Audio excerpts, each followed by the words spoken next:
Well, guys, we frickin' did it. I couldn't be happier. I know as far as content creation, I'm sure you guys watch YouTubers that have a significant more amount of subscribers, and that's perfectly fine. I know I'm not the biggest in this community, and never was that necessarily my goal. Yeah, I would like to grow, but it's much bigger than that, and I'll explain.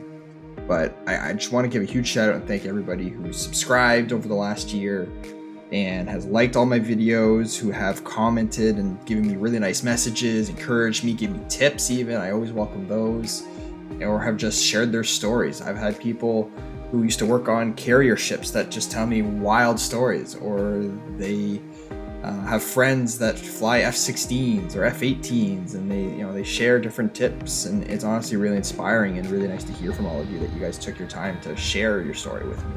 I started this YouTube channel to document my progress in flight simulation, and it didn't actually start in DCS.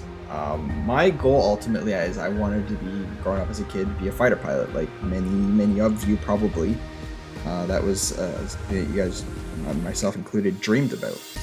And when I was a kid, my parents bought me the old Microsoft Flight Simulator Acceleration, the old FSX.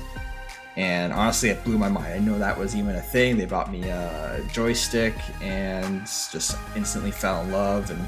And no, I'm not a fighter pilot, and that's not where life has taken me. And I don't regret where my life has taken me here in the civilian world. But honestly, we have such a great technology that's allowed us to kind of live just a little tiny crumb of that pie. And I started a YouTube channel thinking, oh yeah, I love aviation. I just want to fly and document and use this as a creative outlook. And I actually started my channel using Microsoft Flight Simulator 2020. And I was going to tour the world and just go on this world tour and different aircraft and check out different things and document. And honestly, that just wasn't, for me, it wasn't gelling. I didn't know what I was doing. And eventually I stumbled upon DCS and could not believe how awesome this flight sim is. And with that was a very steep learning curve, and coming from Microsoft Flight Simulator, they obviously had the F-18. I am from Canada, where that is our sole jet for now. We have F-35s on the way, but for my whole life we've always only had F-18s, and that was just perfect match. I was happy to go into DCS and learn how to fly this full fidelity, awesome jet. But again, it's such a steep learning curve. I didn't know where to start, and I still wanted to do content creation. So I decided to kind of document my growth.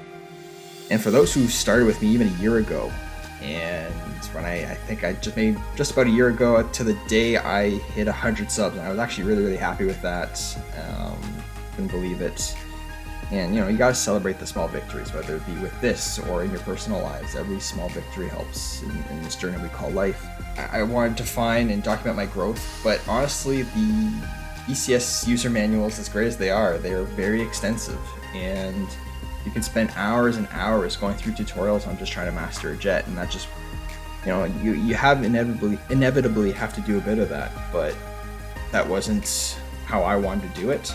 And so I decided to go through the user files and just pick a mission and fly it. And if I didn't know how to do it, I didn't know how to use this weapon or whatever it might be, I would then look at a specific tutorial for that component and then integrate it in the video. And that's kind of just where this all started.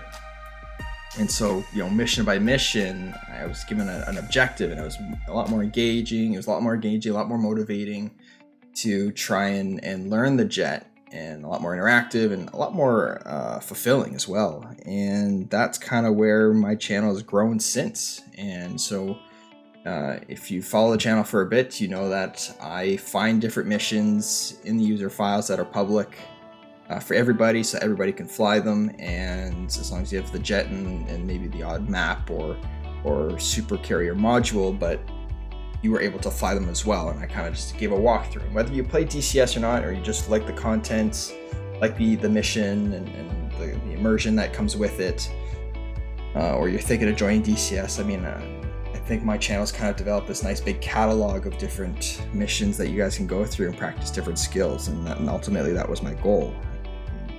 Never did I think, and those who know, for me, 1,000 subs means a lot because it means I finally qualify for monetization, and it's not like I'm going to become rich at this point, and that's not necessarily the goal, but it means I can have a bit more confidence and maybe make a bit of money and invest back into the channel and upgrade my system, upgrade my setup, and ultimately just enjoy this journey and share it with all of you. You know, so far I've flown the F-18, then we moved on to the F-15 Strike Eagle, which I probably have to do a bit more of at some point. And then after that, I finally got into now the F-16, which I can't seem to get out of. I think it's a fantastic jet, and I can't wait to keep flying that one. But eventually, you know, with a bit of monetization that I now qualify for, then I think I can probably jump into the A-10, maybe eventually the F-14, maybe even do some helos. And so, you know, that's where I see this progressing, and just try to grow the community as much as possible. And again, that's all this has been about, is vlogging my journey, but also making it so that there's stepping stones for you guys to follow along with me. And then this next piece, don't get me wrong, I still think there'll be plenty of DCS content, and I think that'll still be my main niche within the channel. But I've also been starting to experiment with VTOL VR, and simply for the reason that I know a lot of you have VR headsets. That's a big part of the DCS community, and just adding the immersion. And so honestly, if you have your VR headset and you have a computer that can handle DCS, you can easily get into VTOL VR and make it a really different and simplified, but a very nice interface for VR flying. And just again, share with you guys what opportunities exist within your setup, within the flight sim community, within the digital combat type scenario. And I think just again, sharing with all of you, growing and making this thing we call a flight sim community just awesome and keep growing, right?